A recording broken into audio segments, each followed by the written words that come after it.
Hey, welcome to Anecdope, where I piece together dope stories about hip-hop legends. Question: have you ever met anyone that hates the roots? Because I haven't. I mean, Questlove and Black Thought are like the mac and cheese of hip-hop, a perfect union loved pretty much universally.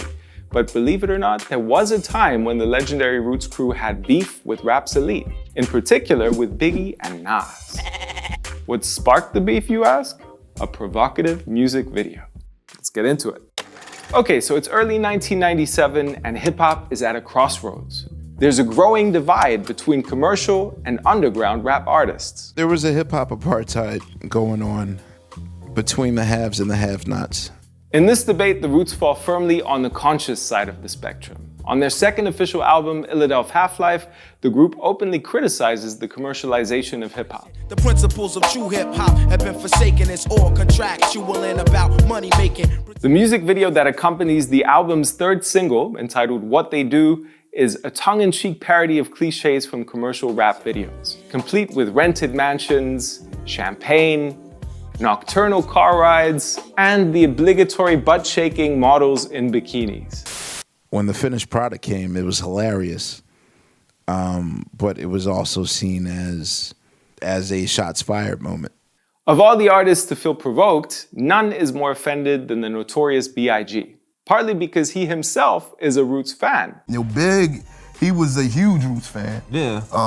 His favorite song was Silent Treatment. Every time I would run into Big, he would be singing that joint. Now relations have turned pretty sour. The Roots are touring around Europe when Questlove finds out that Big is not happy. We're in Paris, and then the head of the Source calls me and says, do you want to comment on Biggie's quote about how he feels? And I was like, oh, what did he say? I watch certain videos, and I'm seeing they do things in their videos so subliminal. Like there's a scene from my video that they play hating, and I'm just bugging the fuck out. Like, why?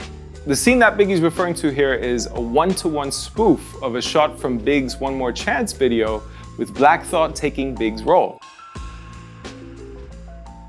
There was one set in that video that was it was a replica of the Big, One More Chance of a Big. Yeah. And I had no idea at the time, but Big, noticed it and he was like, damn, you know what I mean? I done supported y'all all this time. Like, why y'all gonna make a general statement and then just come straight at me? I still listen to they shit. Silent Treatment was one of my favorite songs. I put damn near so many niggas up on that joint, but it just seemed like the niggas I was always having so much love for shitted on me.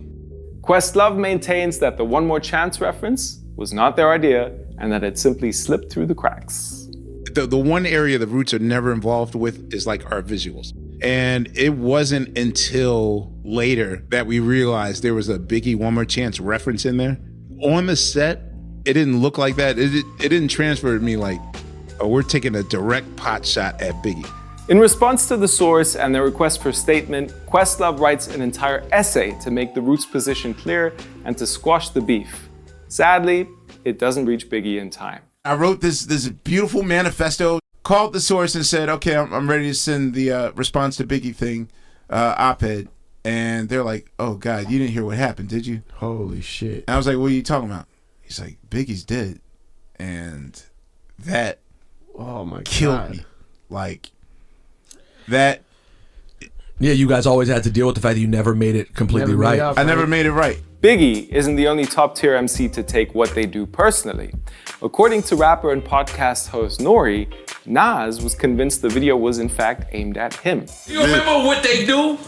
Who do? The Roots. What They Do. Oh yeah, I love that video. Yes. And it was clever. Right.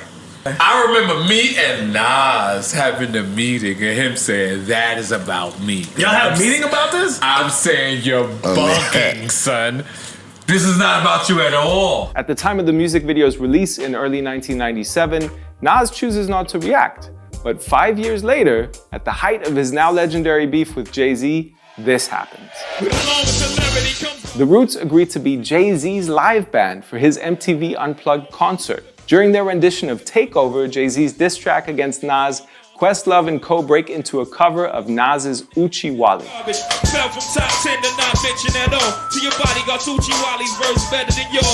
Nas feels provoked and he hits back at the Roots. He calls into the radio station Hot 97 and he describes the Roots as porch monkeys, hypocrites, and confused rap artists for making a statement against commercial rappers in their music video and then turning around and supporting Jay-Z on stage. Nas was spazzing out on a lot of people during that point in time because he was losing his mom. Right. You know what I'm so saying? So this was during the ether time. Yeah, he had actual beef during that time. Right. Tensions are running high when Nas and Black Thought's mutual friend Talib Kweli steps in and invites both MCs to attend one of his shows to clear the air. I was ready for Nas that night. When I heard he was gonna be there, I was, you think a lot, I'm like, should I just slap the shit out of Nas? You know what I'm saying? But before any of that could, really go down. He diffused it. He diffused it on some real, on like some bigger man shit. Right. He explained to me that it was, it wasn't coming from a personal place. You know what I'm saying? And he basically apologized. Personally, I'm glad they handled it like grown-ups, but man, what an epic lyrical battle that would have been. Let me know in the comment section below who you think would have come out on top, Black Thought or Nas. These days, it's all love between the two camps, by the way. Nas has recently performed at the Roots Picnic and on the Jimmy Fallon Show. As for what they do, the video's legacy lives on. Rolling Stone magazine recently selected it as the 37th best music video of all time. If you enjoyed this episode, hit the subscribe button. If you want more stories about Biggie, check this one out. And for another story about Nas, click here. Thanks for tuning into this episode. I'll catch you next time. Peace.